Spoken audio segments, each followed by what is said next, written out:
violence, rejected vigilantism, rejected to intimidate others, rejected provocation, looting, and rejected to damage properties of other people. Such actions that are not wanted in our communities have no place in a constitutional democracy and undermine the goal of safety and economic prosperity that communities seek to achieve. As government, we wish to reaffirm our unwavering commitment to implementing the comprehensive approach for migration management as announced by President Ramaphosa. This five-point plan focuses on strengthening the enforcement of immigrations and labor laws, securing our borders, improving migration management systems, closing legislative and policy gaps, and working with countries across the continent to address migration challenges in a coordinated manner. Government continues to make substantial progress with the deportation and repatriation of foreign nationals across the affected provinces. To date, the latest statistics indicate that we have successfully repatriated 4,286 foreign nationals and deported further 419 in the past few days. We want to assure all South Africans that government will continue to actively manage migration through lawful, coordinated, and constitutional measures. Our objectives remains clear.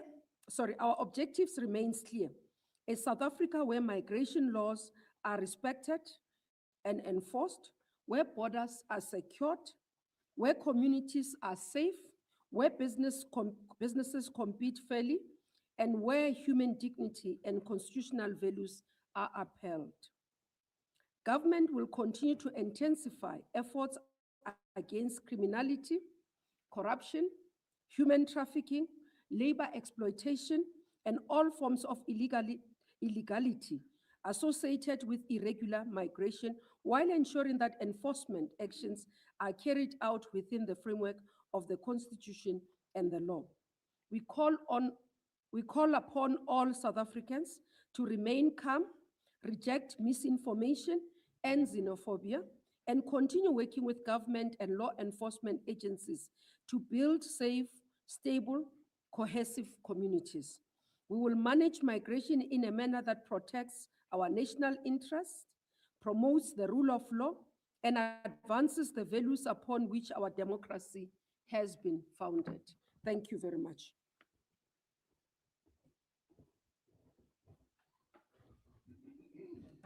Thank you very much, Minister, for the feedback to the nation on what transpired, but also the plans that you have outlined. Colleagues, let me invite questions from the floor, and I will later on take the questions that are sent virtually on our platforms.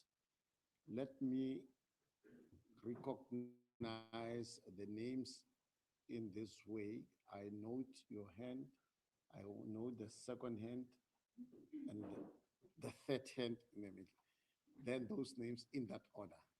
You'll introduce yourself, the media house, and then your questions. Minister, I think what I would like to reflect on is regarding the administration, firstly, the issue of the requirements and what was called by police, particularly in regards to some people, carrying those traditional objects through those protests. That was something that we saw.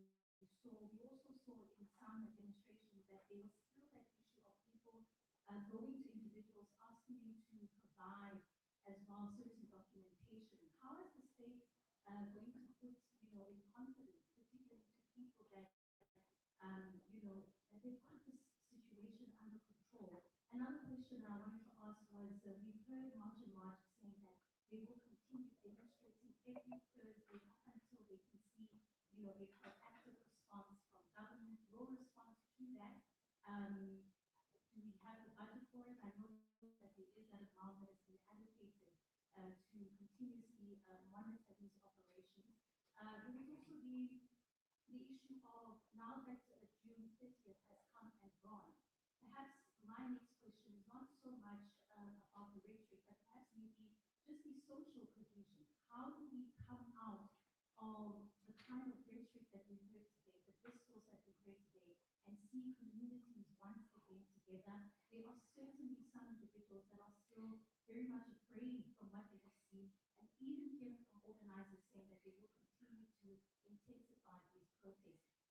just very lastly, the operations on the ground, managing some of those demonstrations, but I think the truth is, will perhaps be overnight. We're really seeing a lot of demonstrations overnight, areas like Mpumalanga, we also know that in Durban, Claremont, it was quite violent in those areas. Can you just talk to us about what we know? Anyone has been arrested in those particular incidents where it wasn't sporadic, but it was more than opportunistic, it was criminal. Thank you. My name is Sam A. Ray, myself is the International Broadcasting Corporation. My question is to the minister.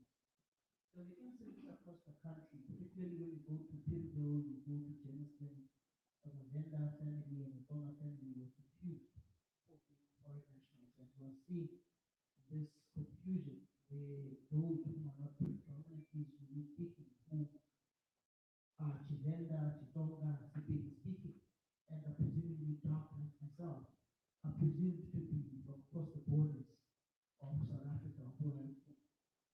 What are you doing in order to protect those who may have the features and the physical characteristics of those who may not similarly be known as from the borders of this country, as we've seen in Chivenda, in Jamestown, with those particular Chitonga and Chivenda speaking people, and the daily person being confused for being foreign nationals. Then, on the issue of the deployment of the resources, we've seen that the state does have capacity. Then what is stopping the government from making sure that in every corner, in every street of this country, there is presence of law enforcement agencies in order to protect the residents of the country, as we've seen and shown the true might of the security apparatus of the state that we've seen today. The president also held a meeting with the male organizers of this March on March protest. What was the content of that particular meeting that the president had with these three men yesterday evening? And why was a particular lady who has been seen to be at the forefront of this particular march from when they started protesting in Edmonton Primary School left out of this particular meeting? Is it because she went to see the predecessor in whatever Dumosa, or she spoke at a political rally of a certain opposition, the official opposition party of this particular country?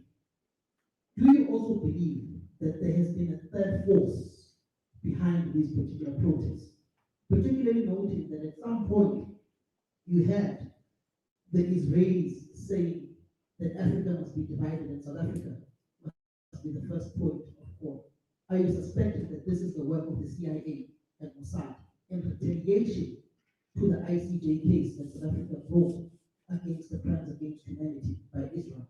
Is the third force alive and kicking, trying to dethrone the government and showing that the South African public are in disarray and fighting amongst themselves? Thank you.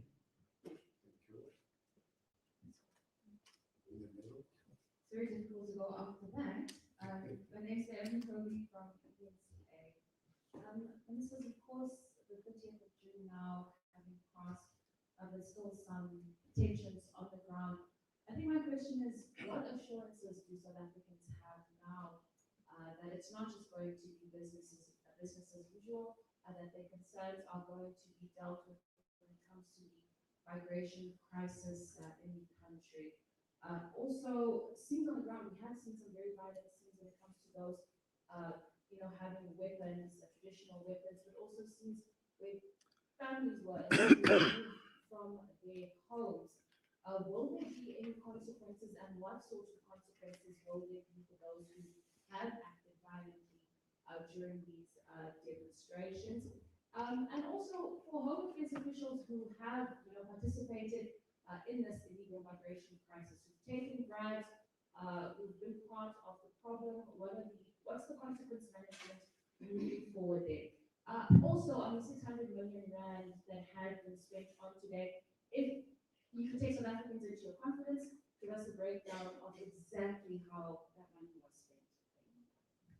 Thank you very much, and thank you for the lengthy questions that are quite important, that they represent what maybe some people might want to know.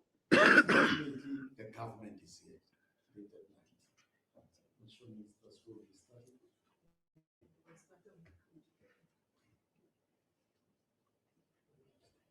We will invite Professor Kachale, Minister of the Police.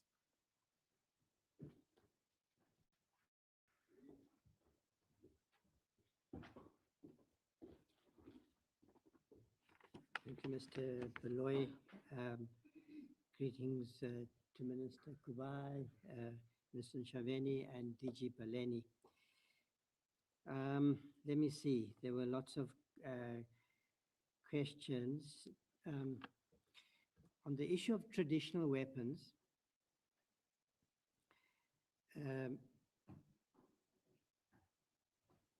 the Constitution protects the right to assemble peacefully and unarmed.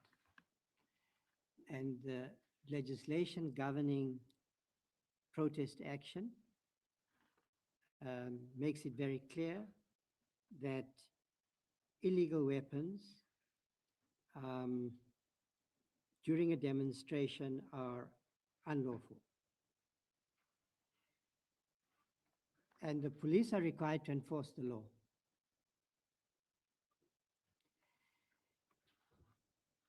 There are those in our community who consider certain kinds of instruments to be parts of their identity.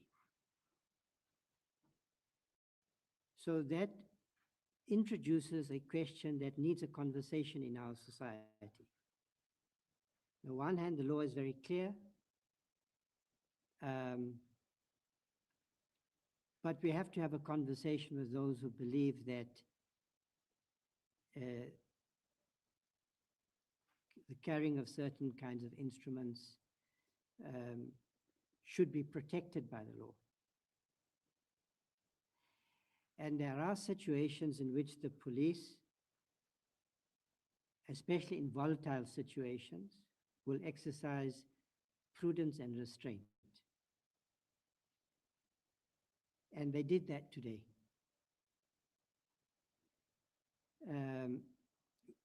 Demonstrations occurred in many parts of the country. They were almost all peaceful. There were no clashes between the police and demonstrators, which I'm pleased about. Where clashes occurred in Yeovil, for instance, those clashes were between different parts of our society. So the police did extremely well today, enforcing the law with restraint.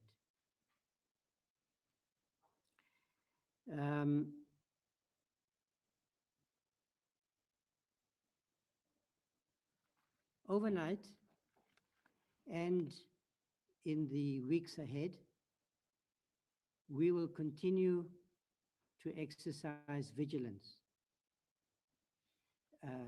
I've taken note of statements that were made that these marches will continue each Thursday until the next election, local government election. That suggests to me that there are some involved in mobilizing sentiment around the grievances that are genuine, that there is a political dimension, that this may be part of a project to mobilize politically as a lead up to the local government election.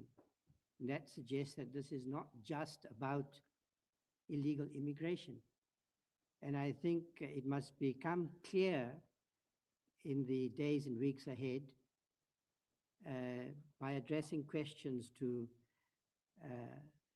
those who are making these statements about their political project. So there's a genuine grievance, but there also appears to be a political agenda. We have, as government, emphasized the unity of our people, that we address the grievances, the genuine grievances around illegal immigration as a democratic society through a conversation between our people and our government. We are committed, under the leadership of Minister Kubai in this IMC, to address the issues, the important issues concerning illegal immigration. So there has to be a conversation in our society going forward, a productive one aimed at building a consensus around this issue. And to the extent that there are fractures and divisions in our society on this matter, that renders our country vulnerable to other forms of manipulation. So I think government is correct to emphasize the importance of unity, cohesion, and consensus on this matter.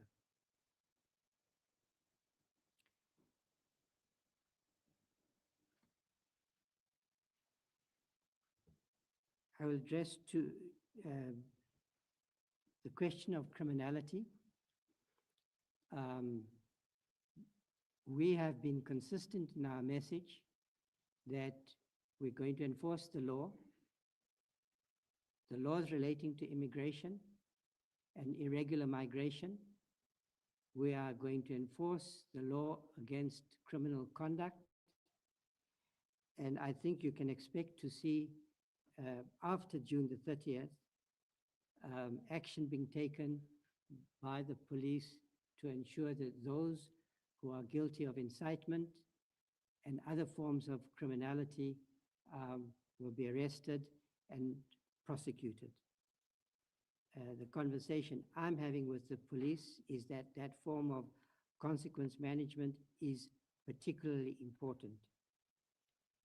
Now on the issue of costs, let me clarify. Any special operation, any police operation, like Chanele, for instance, dealing with illegal migration, any an increased mobilization of policemen and resources across the country, as we've seen, costs money. We have to pay overtime. We have to accommodate police officers across the country. All of that costs money. There's no additional budget for these costs. And these are not once-off costs, 600 million spent on one day on one set of operations, on the June the 30th.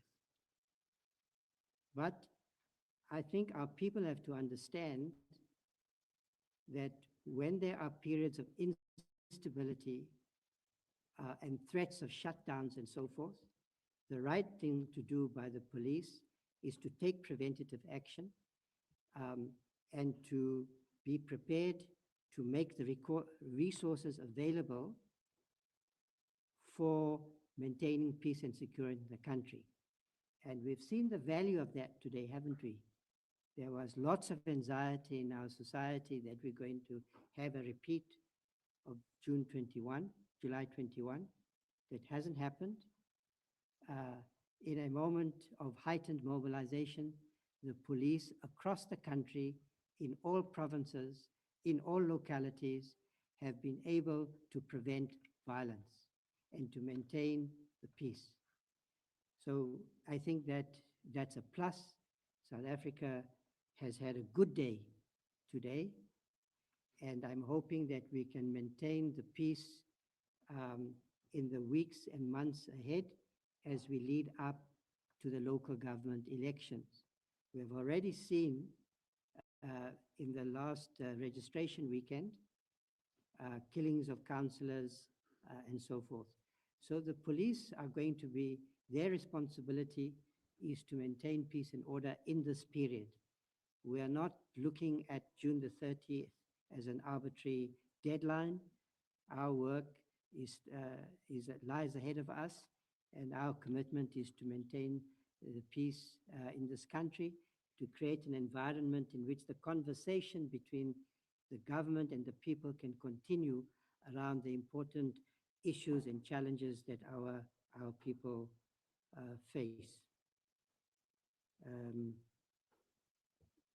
Chair, I'll hand over to you.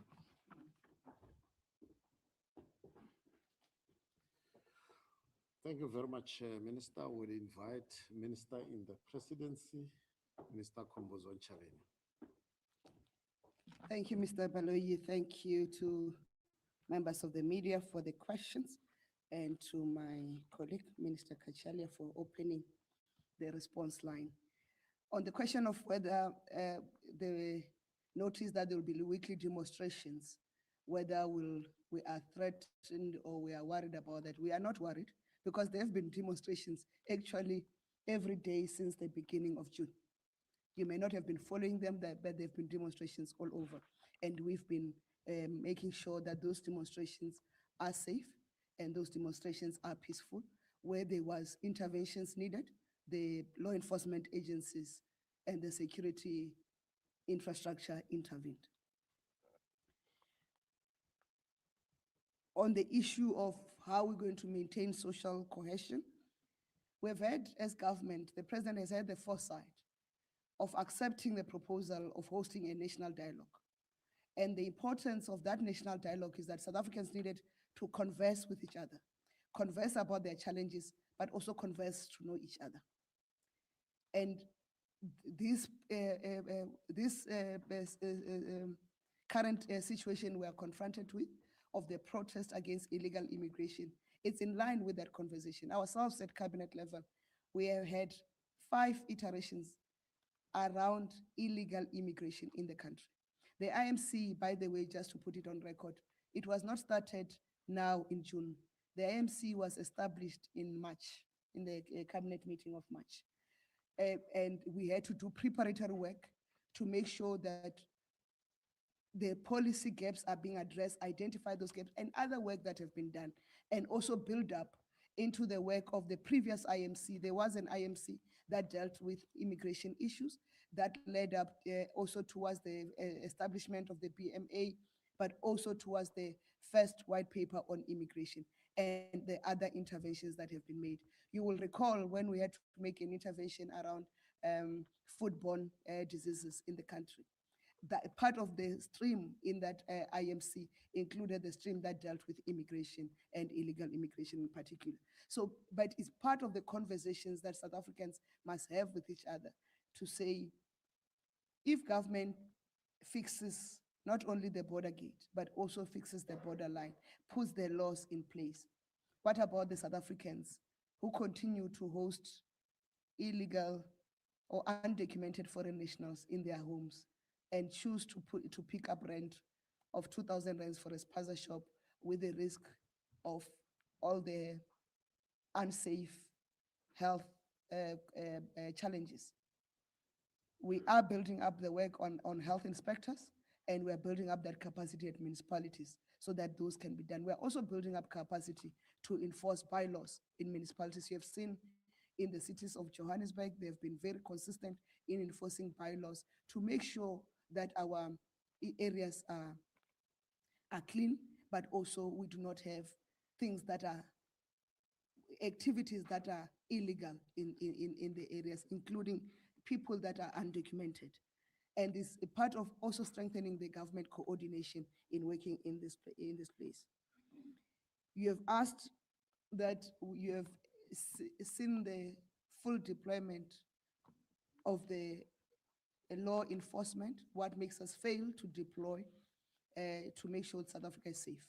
You will recall during the State of the Nation address, when the president was addressing, he called on the security cluster, which is chaired by Minister Kubai, to say we must work strongly to deal with issues of crime, and not just crime, and organized crime in particular, that continues to make our communities unsafe.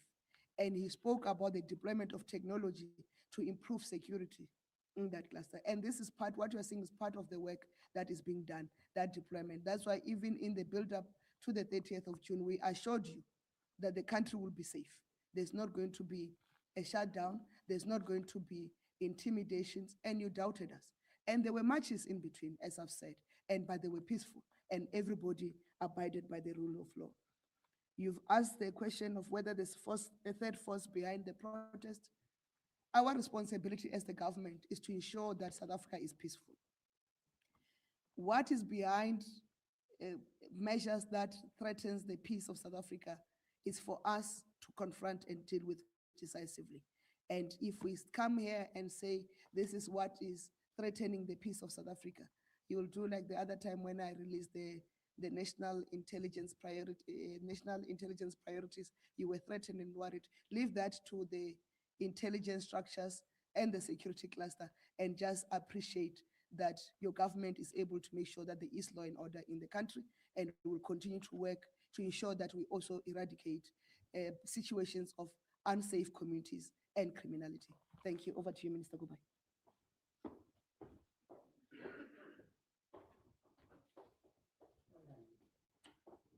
Thank you very much, colleagues.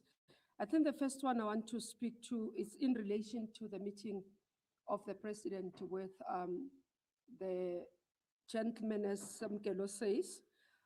Firstly, as the IMC, we did announce that we interact with various stakeholders, we engage various stakeholders, and when we receive a request, we respond to the request. So a request was received for the president to engage with the representative of the organization, and it was up to the delegation to decide who arrives and who do. With all the stakeholders, we don't tell them, bring so and so, don't bring so and so. We receive a request. I mean, we received a request from an NGO. As we finished meeting with them, the following day, they took us to court. So we don't say these people disagree with us, these people agree with us, we'll meet with this one, we'll not meet with this one. So we meet with everybody as long as we receive, either we identify the individuals or the organization as a critical stakeholder for us to engage, or they approach us, and then we look in terms of government who is suitable or who at that point will engage with those. In terms of the issues that are being dealt with, the confusion, I think there is a need for us to work more in terms of social cohesion, as Minister Chabeni has said. I have seen a video that talks to a lady who says that they've been attacked because they are Tsonga speaking. That's in Germiston. It's really unfortunate that we still find a situation whereby South Africans are forgetting that we are a nation diverse as we are, with all our languages in terms of our difference. And we want to continue to encourage everybody to understand that we are a diverse society. There's no place for either discrimination, for any form of discrimination, for any form of segregation for anyone who is within the border. So it is regrettable that there would be individuals who feel unsafe while they are South Africans themselves because they are not known by particular individuals. Colleagues have answered quite a number of issues. I think the assurance that we can give to the public is that the IMC work continues. On Thursday, as we previously announced, we've got an oversight of the work led by Minister Motshekga. The IMC will meet on Friday again, look at the work that has been done, receive reports from work streams. The law enforcement area is work stream 1. So we still have other 6 work streams that we are working on, that regularly they must report, and so that we can continue the work. This is not a work that ends today, as we've previously said, and this is not the work that was meant for today. The assurance to South Africans is that we have identified this area, and the president has given us an instruction to do the work and report regularly.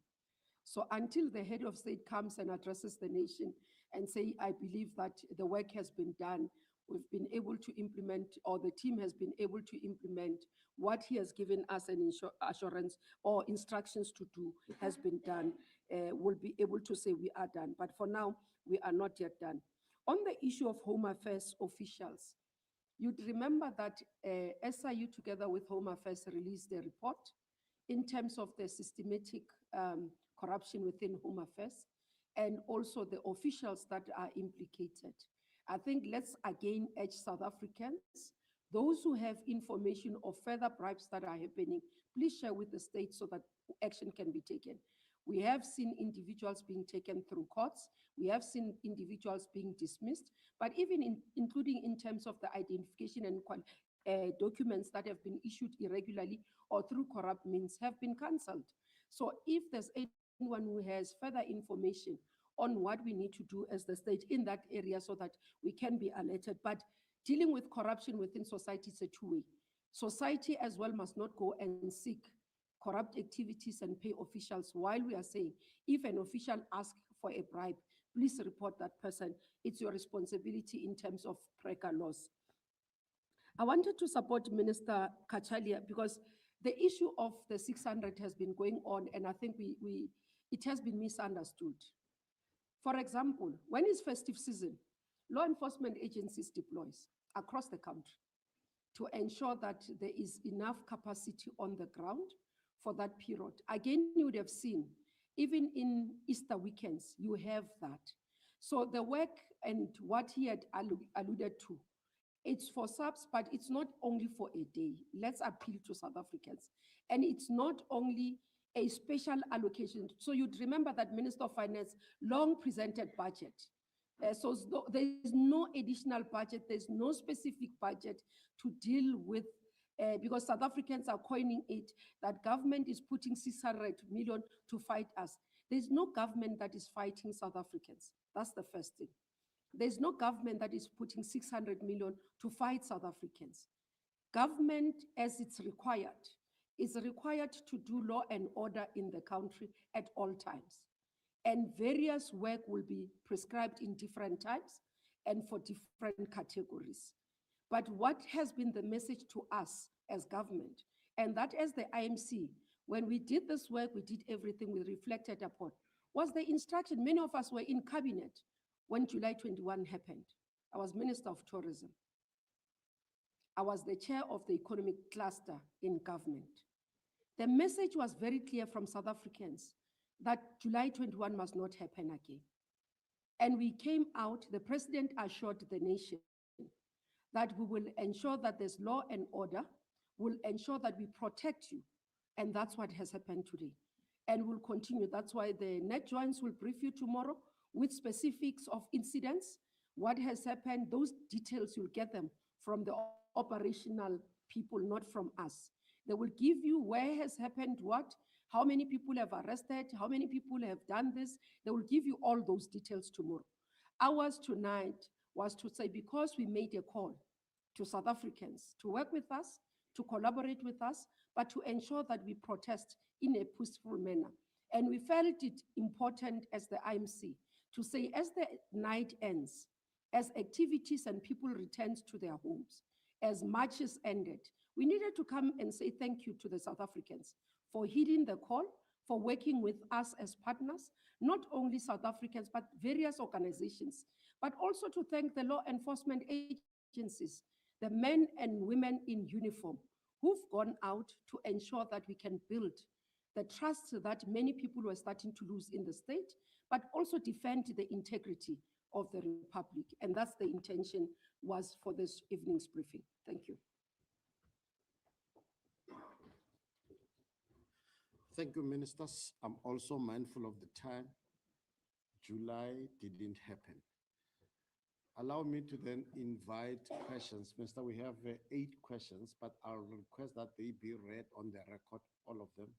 Some of those questions I think have been responded to. Others will feature, I think, in the briefing by Net Joints that Minister have just told us. Vanessa, take us through the questions.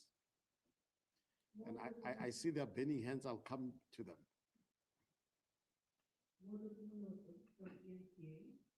Migrants awaiting verification and repatriation outside the Messina Home Affairs officers don't have admission facilities.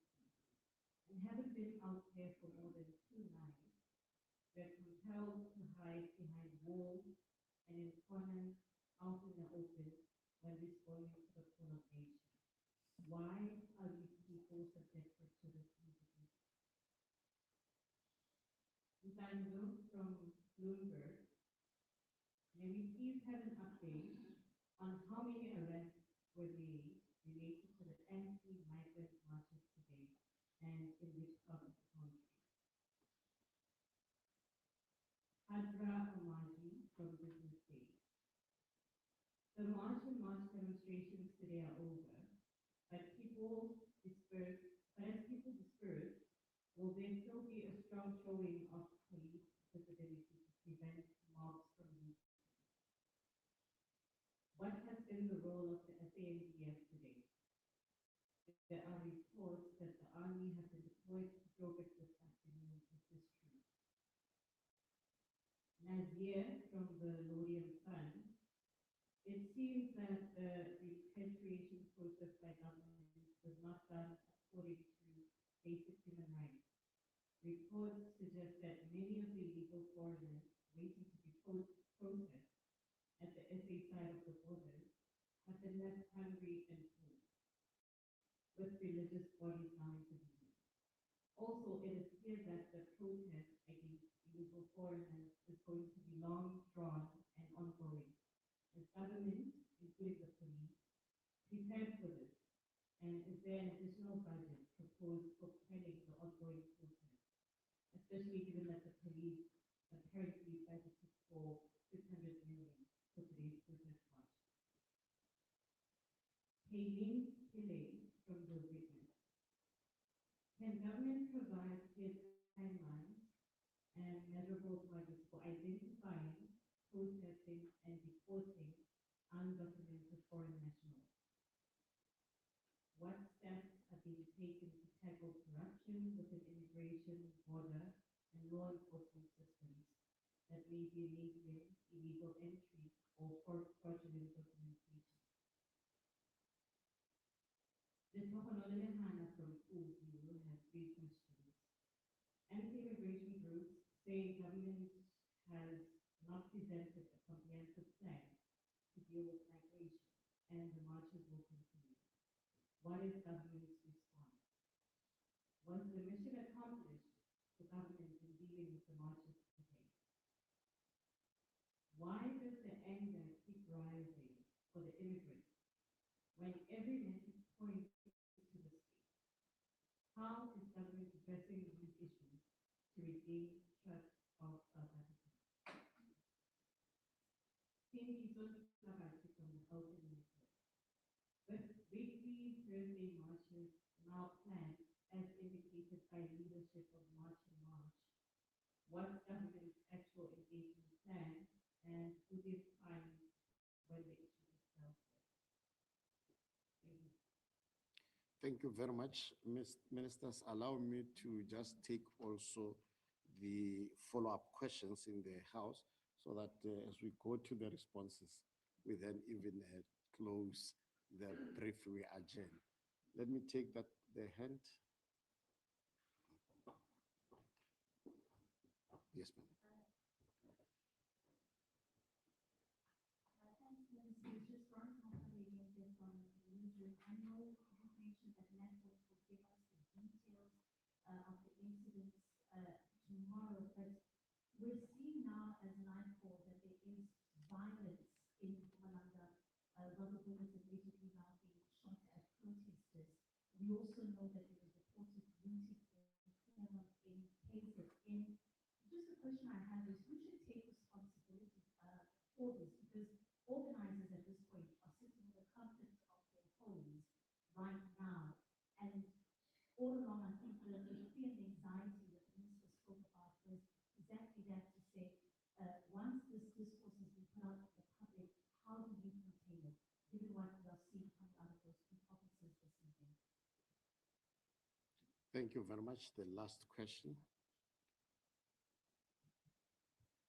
Good evening. My name is Kamalo Mabonelo from UFM. Are there any plans to revisit the Constitution, in particular the preamble, and everywhere else where it speaks about violence? It's quite vague, so there's no way where it discriminates against the person because they are in the country unlawfully, and I think that inadvertently places significant obligations on the government of South Africa towards immigrants, including those that are in the country unlawfully. And while dealing with that, also touch on the conventions that many of them that South Africa signed voluntarily that also put obligations on the state to care for migrants once they're in the country. And kindly explain in the simplest terms as to how does this thing of being admitted as a refugee work? Say I arrive at Great Bridge from Tanzania, Malawi. Do I get sent to Maravastad? That is the impression that I'm having, and I stand to be corrected. To go and apply there with the expectation that I'll return myself should my application be rejected. How does it work? Don't we have a system where if your application is rejected, a person can simply be blocked at the port of entry from getting into the country? And finally, are we ever going to see the government taking a more hardline approach towards its counterparts, in particular the governments of these two West African countries, Nigeria and Ghana, for their rhetoric? Because I don't think they are doing much to assist even in the exercise of repatriation that we are busy with. What we see them doing is taking small isolated incidents or even incidents that never took place at all to say 4 Nigerians have been killed by South Africans as part of xenophobia. I don't think that is helping the situation. Thank you so much. Thank you very much.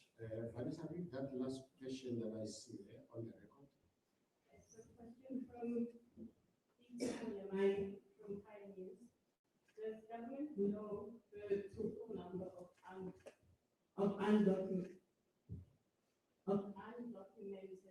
Does the government know the total number of undocumented individuals in the country, and by when is government planning to repatriate all of them? From Pioneers. Thank you very much. We have a listening government. We have an accountable government. We have a government that works with its people. Therefore, let me invite the government to give the feedback from what the people are asking. Government.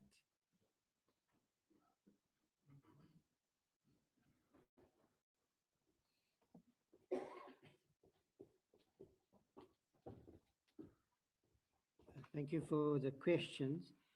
So as Minister Kubai pointed out, there will be a detailed briefing by the Met Joints tomorrow on the number of arrests and so forth. But the last figures that were given to me this evening were that 361 undocumented migrants were arrested today.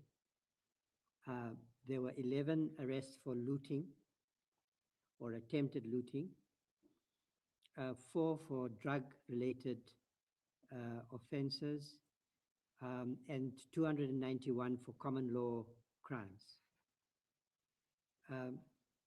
We had a good day. There was a lot of expectation of a repeat of July 21. That didn't happen. We had peaceful protests and effective law enforcement across the country. This evening, we will maintain vigilance and operational preparedness, as we will do in the months ahead, leading particularly to the local government election.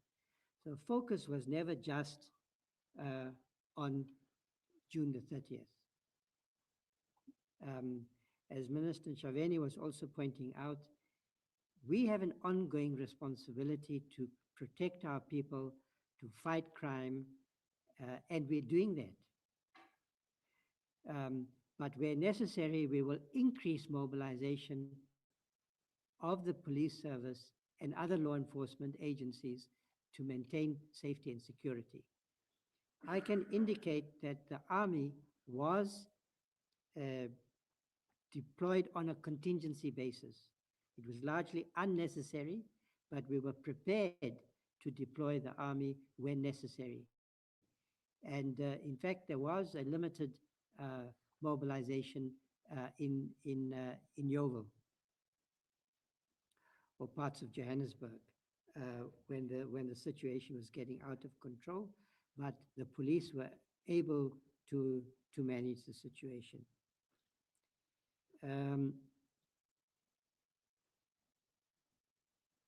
So there were many questions along this line, like what's going to happen after June the 30th?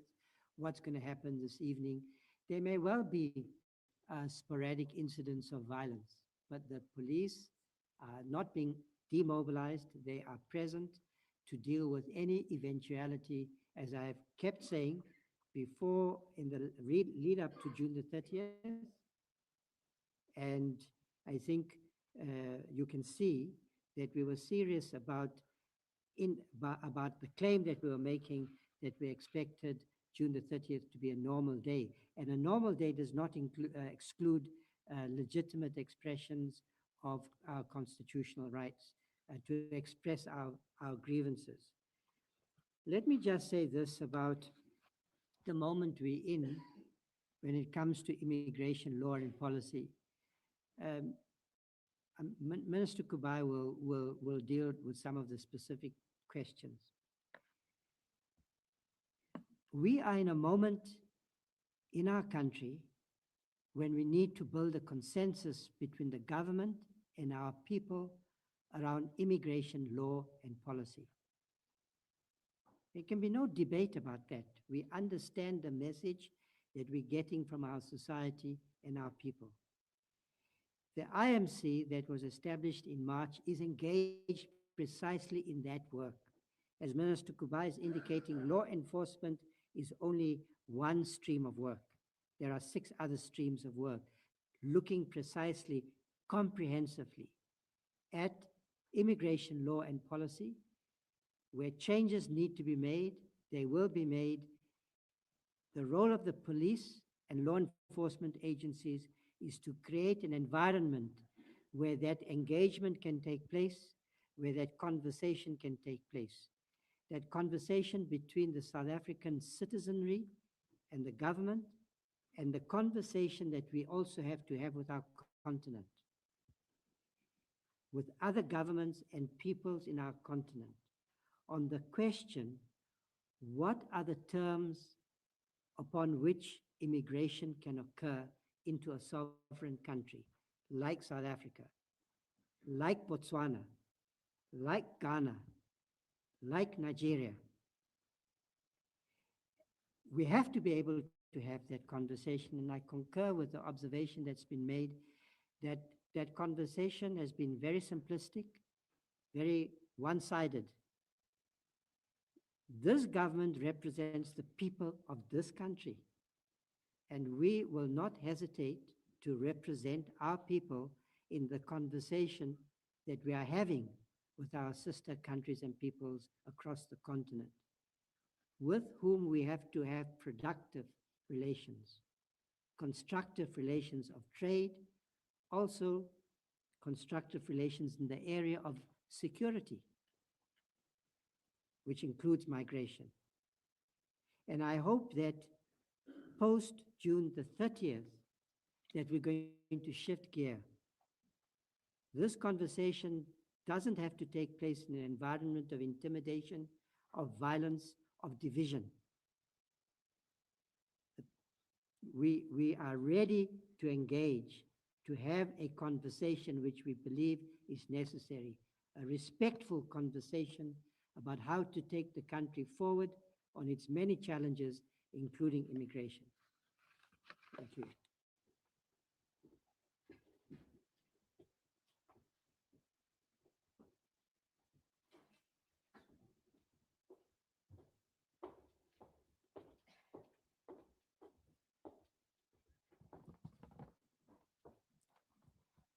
Thank you. Maybe let me start on the last point that Minister Kachalia has ended on.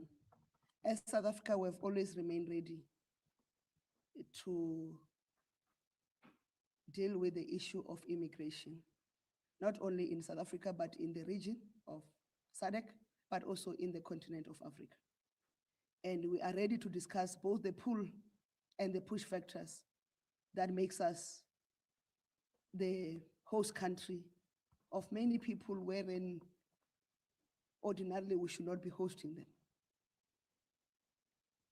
You also be aware that on Friday there was a SACU summit for heads of stations, because we understand that part of the pull factor into South Africa is its economic development. And therefore, we need to work with the sister countries across the region of SADC, within the continent of Africa, to make sure that the whole region and the whole continent is developed. We had committed ourselves, like all member states of the African Union, on Agenda 2063 of silencing the gun and ensuring economic prosperity of Africa. We have championed infrastructure development in the continent as a country under the AU missions. We remain the champion of healthy African continent. That's why we are seized not only with just messages of support on the issue around Ebola. We have also contributed financially. We assist with developing our vaccine manufacturing capability to make sure that the African continent is healthy. As a country, we have led the development of the critical mineral strategy for the continent to make sure that Africa no longer becomes the exporters of dust and rocks, but we export products manufactured in this continent, because it's only when you've got economic prosperity that this unregulated immigration will stop. But also we appreciate the political instabilities in the countries within the region. It's for that reason that in 2024, when our electoral outcomes were difficult, the ANC had to take the position of saying, we are going to accept the outcomes as it is, and we're going to make sure we prioritize the interests of this country to ensure political stability of our country. And we call other sister countries in the region to do the same. Because when there's political stability, there'll be economic prosperity. So we are ready to have those conversations. And we also appreciate that South Africans cannot carry the burden of their country being stable. And there are those who will say, oh, you benefited from the hospitality of your sister countries during your fight against apartheid. Yes, we benefited. You tell us that it's more than 30 years, so we cannot go back and complain about apartheid and say the difficulties of service delivery are inherent. Why is the same conversation not being asked? It's more than 30 years that the South African government, the apartheid government, has ended even destabilizing countries of the African region. Why are they not being asked to ensure their own political stability? There's no apartheid government that is destabilizing any country now. 32 years. So we must all take responsibility of ensuring political stability in our own countries, and we must work together collectively to ensure economic prosperity of the African continent. There's no single country that will carry the burden of others, because that country will itself collapse. It is for that reason that South Africa were committed to supporting the initiatives in Angola on the development of the Lobito corridor.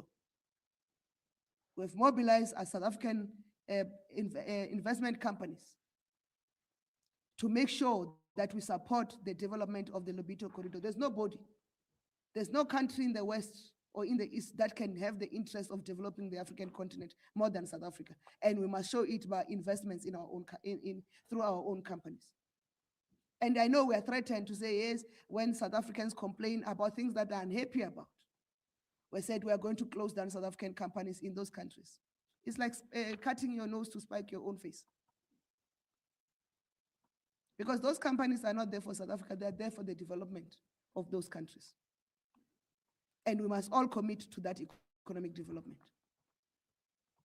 We have committed that we are not going to be held hostage by anyone. We're not going to be blackmailed. We're committed to the development of South Africa, SADC, and the African continent, and then the rest of the world.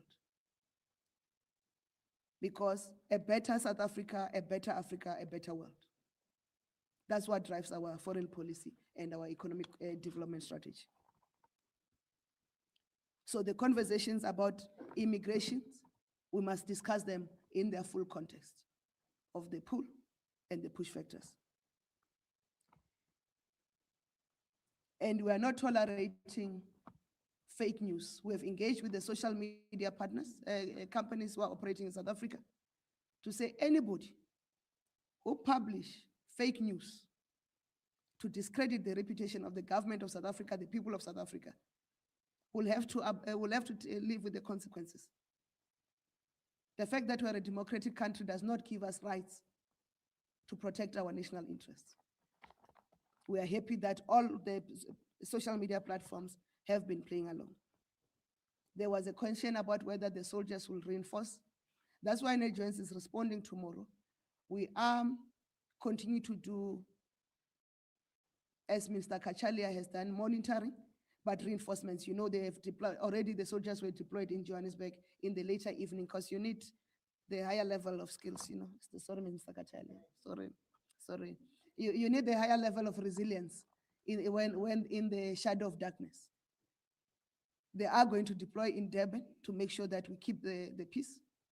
There are no opportunist criminals that are going to be given room to operate. We accepted that South Africans have genuine grievances and we allow them to march. And we express that marching in South Africa is a right. But there's no opportunistic criminality that will be allowed. My boss here will kill me if I don't stick to what I'm told I must respond to. There was a question of whether can we provide clear timelines and measurable targets for identifying, processing, and deporting undocumented foreign nationals. We have indicated that South Africa has laws of how foreign nationals are treated. The undocumented one, how do we go about to identify them and deporting them? And there is process that is described by law. If I come here and I say, we are going to deport, I almost said 40 vendors and I was going to be in trouble in this. If I say we're going to deport X number of nationalities who are undocumented, how do we know that number because they're undocumented? We can't deal with that. We can't come and say this is the number. They're undocumented. If we had the numbers, they would be documented. That's why we account for asylum seekers and refugees and those with visas and special permits. The undocumented we cannot account for, we don't account for. So as we find them, as we enforce our bylaws, as we do the labor inspections, we'll make sure that they are deported. We must clarify that the process of reparations is being done by their home countries. They are the ones who say they want their own nationals. And because South Africa is a country with laws, we said when they leave, your national leaves, we need to register them. That's why we're able to account to say how many had papers, how many did not have papers. You know, we explained that Malawi was issuing mass passports, what do you call it, a group passports, because some of them, they did not have those papers. It's only then that we can account, we can give you from the IMC level, progress report of saying how many undocumented foreign nationals have been processed per nationality for a particular period of time. Today, as Minister Kubai has explained, we did not come to provide that detail. We came to thank South Africans for exercising their rights together with their responsibilities of making sure that we do not break down South Africa. Related to that question is that, are we setting a deadline of mass deportations? We have never operated on that level. We have told you that even the 30th of June deadline was never a government deadline. We continue to work as we committed to the president as an IMC in line with the comprehensive action plan that was announced by the president with 5 pillars. There's a question of saying, has government accomplished its mission for dealing with the marchers today? Government was never dealing with the marchers today. Government was making sure the marches are peaceful and within the prescribes of the law.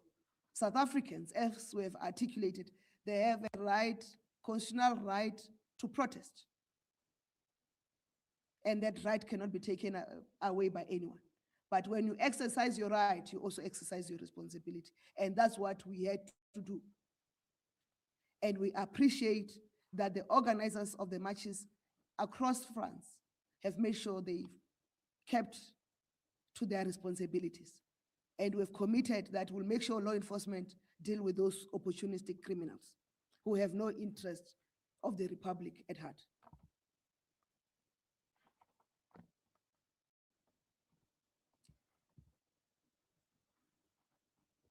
And the question of whether we are will ever end trust of South Africans. What we like about South Africans is that South Africans are objective people, and they are fair people, and they are reasonable people. Even in instances where there's mob psychology, South Africans tend to reason, to say, what does this really mean and what does it really imply? When South Africans see tangible improvements in their communities, where there will not be undocumented foreign nationals and the numbers will be reducing significantly, South Africans will say, yes, government is moving. When South Africans see the consistent implementation of the comprehensive action plan as announced by the president, South Africans will say government is working. South Africans, when they see that what they've complained about criminality in their communities is being addressed, South Africans will say the government is taking us seriously in the fight against crime. And we continue to say the fight against crime is a collective fight of government and society and communities. You are the eyes and ears of government, and you are the first responders. You are the ones who can alert us of criminals and criminality. You are the ones who can form community neighborhood watches and community policing forums and work with us to make sure we eradicate criminality in our society. So from where we are, as per the commitment of the chairperson of the IMC, Minister Kubai, we'll continue to work as the IMC to make sure that we achieve the targets as set out in the 5 pillars of the comprehensive action plan. Minister Kubai will address the outstanding issues that deals with the humanitarian side of issues. She's got the softer touch.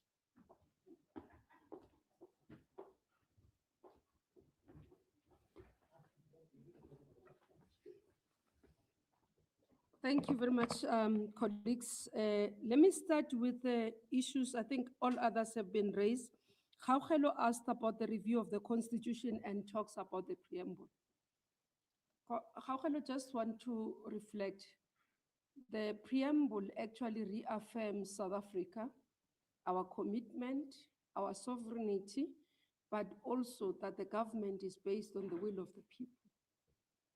In this celebrating 30 years of our constitution, where we are calling that is one constitution, one nation, and time for us to reflect, to renew, and recommit ourselves to the values of the democratic constitution.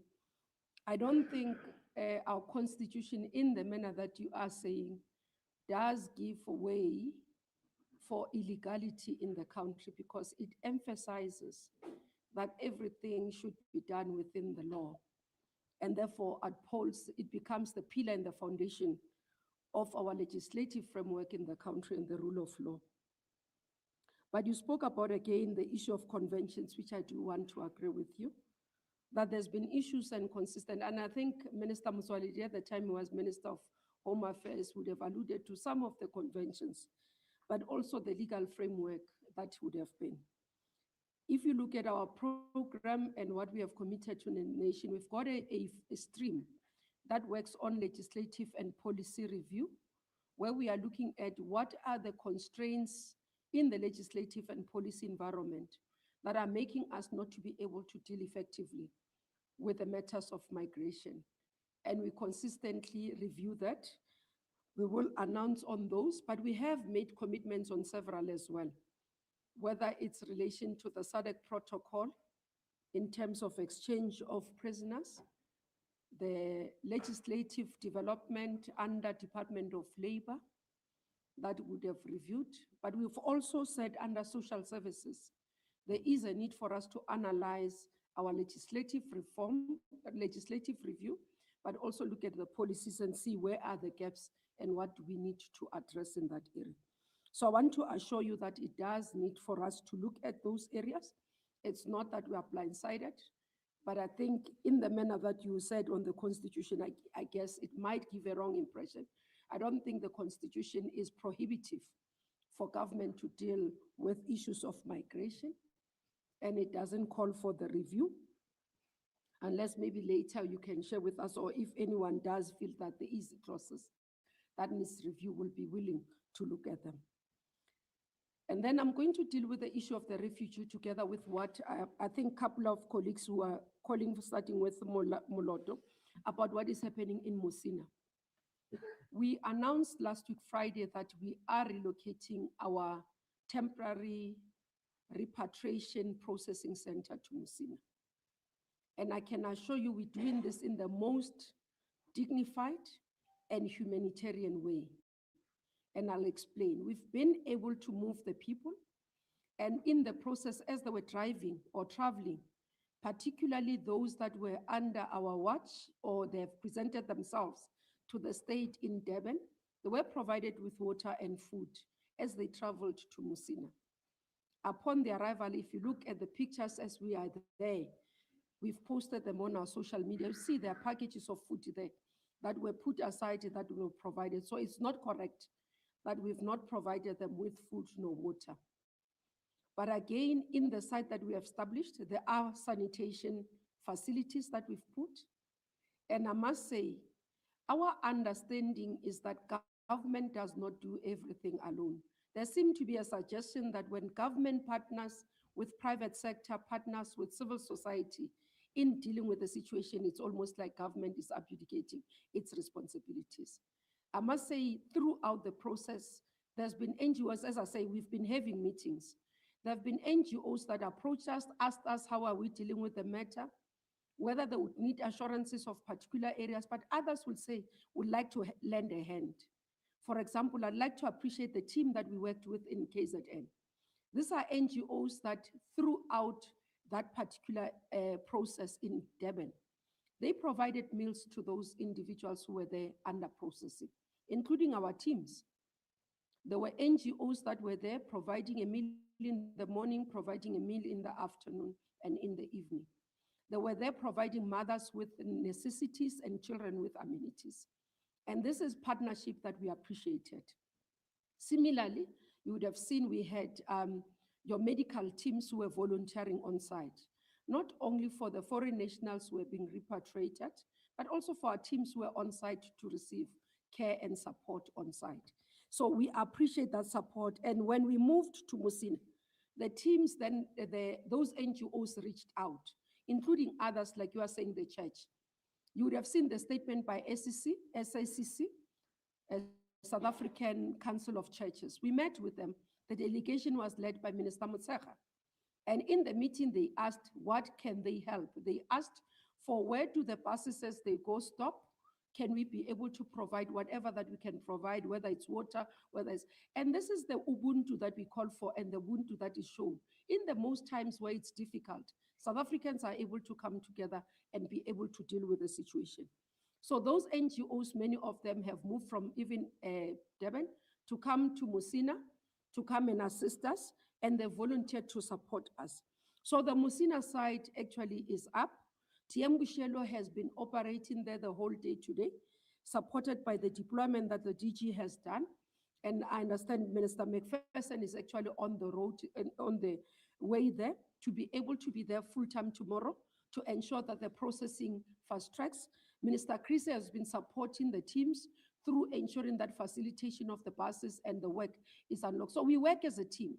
We work in a collaborative manner to ensure that the work is done properly and we can be able to process the individuals.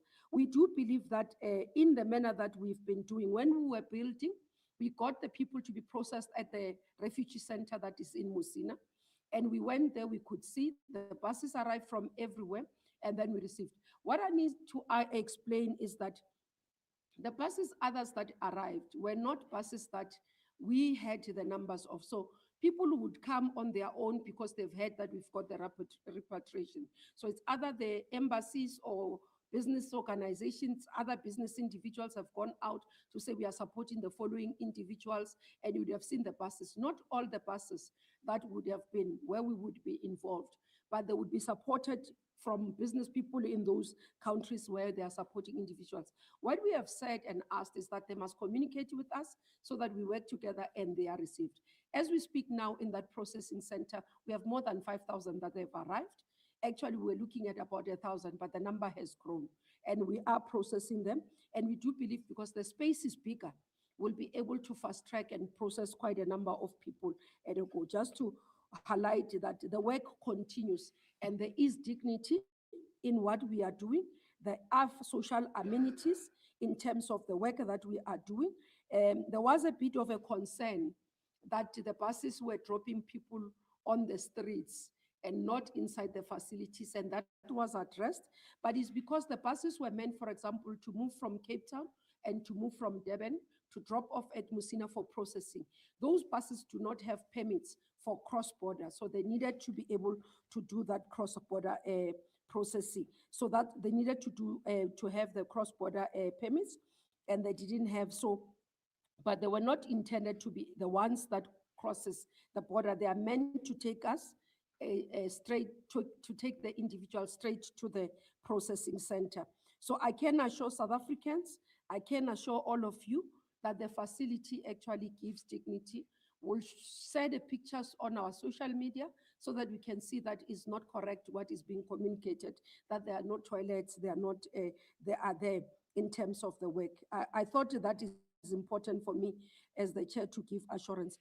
The issue of refugee application, if you look at the statement by the president has alluded that we will work in a progressive manner to move the refugee centers from inland to the borders, starting with the one in Pretoria, so that it can move to the border. So that work will be done. How it's happening, it's various stages. You apply, you arrive, you apply that I'm a refugee or I'm an asylum seeker, and then you explain your condition. They will do assessment. There are various processes that are involved by Home Affairs. When you are rejected, then you get to be notified that you are rejected.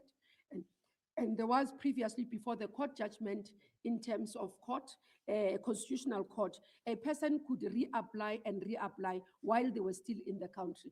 Now that court judgment that was issued early this year has helped government because it says once it's rejected, the person then can exit. Because previously the people could be rejected and they say that they are reapplying or they are appealing. And when they appeal, you had no legal right to deport them. So that's what the process was. We've got two processes under Home Affairs.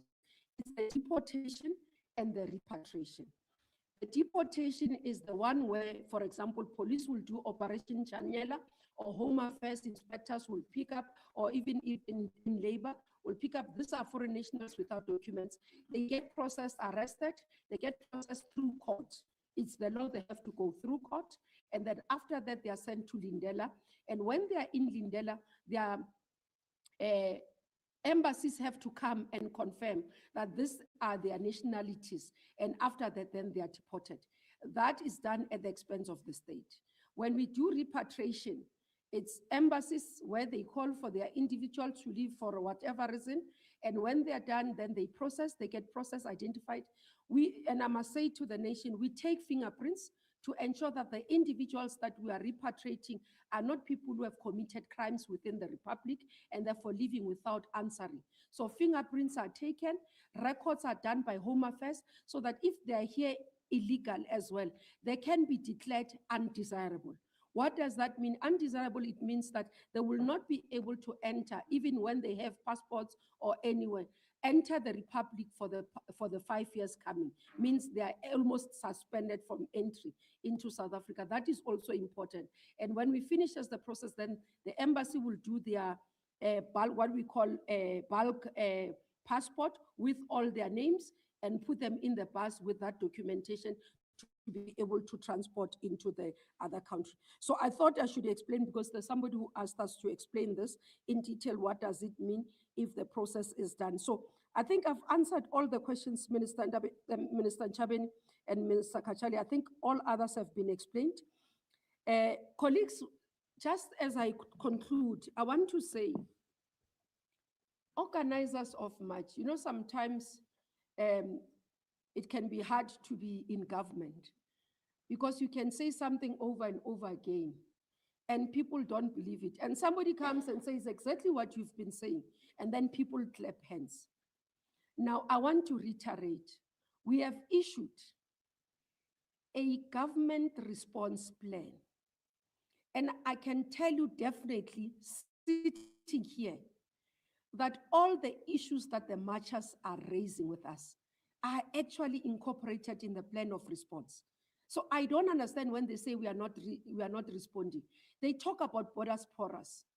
We respond in terms of our work streams. Not only did we do work stream, we have actually given a champion who's Minister Mutseha to be able to deal with that area. It's borderline, it's border upgrading, it's infrastructure, it's all technology and everything else. Now, we are responding to those. We are told that enforcement of our migration, we are doing that. That's why we are deporting people. Now, it's not correct to say we have not responded. We have responded. When we met with them, they were the first team that JCPS met with. Others did not listen. They joined the meeting. Others were virtual, others were physical. They spoke. When they finished speaking, because we gave them to speak, when they finished speaking, they left. So they never even heard us. I remember one person left as we were about to respond and stood outside and said they have not said anything, when they did not even listen to us. Now, I am saying to South Africans, please listen, look at our statements that we are issuing. You will see that we have listened to your issues. The issue of spaza shops, South Africans are raising them. It's there in the work streams to be responded to. South Africans have said, these prisoners who are foreign nationals who are spending money of government and our money, they must go. We are responding to that and giving, for example, a time frame to say, Department of Correctional Services, by this time, we want you to have actually approved the SADC protocol and get it approved by cabinet and parliament so that we can implement. They have said to us, we are seeing Uber drivers, we are seeing the delivery people. They are everywhere, they are taking our jobs. We've responded by saying, we've noticed the TRN has made it possible for them. Therefore, Minister Chrissy reviewed the TRN. So I'm not so sure what have they said that we have not listened to. As Prawil was saying, we are the government that listens. So if you take time, members of the society, don't be misled. Take time to look at what we are proposing, what we are accounting for, the media statements that will be responding to. You will see that we actually addressing systematically, area by area, that has been raised by South Africans. And we are hoping by this process, you'll be able to believe our genuineness, you'll be able to believe our commitment, because we do believe that this is a genuine issue that must be addressed, and the president has given us that mandate. So we'll continue to do our work, we'll continue to report. We've committed. Others were doubtful that we'll come back for the media briefings. And we've been consistent in doing the media briefings because we believe it's a form of accountability, not to ourselves, not only to the president, but to the nation on what they have raised with us as the government of the people, by the people. Thank you very much.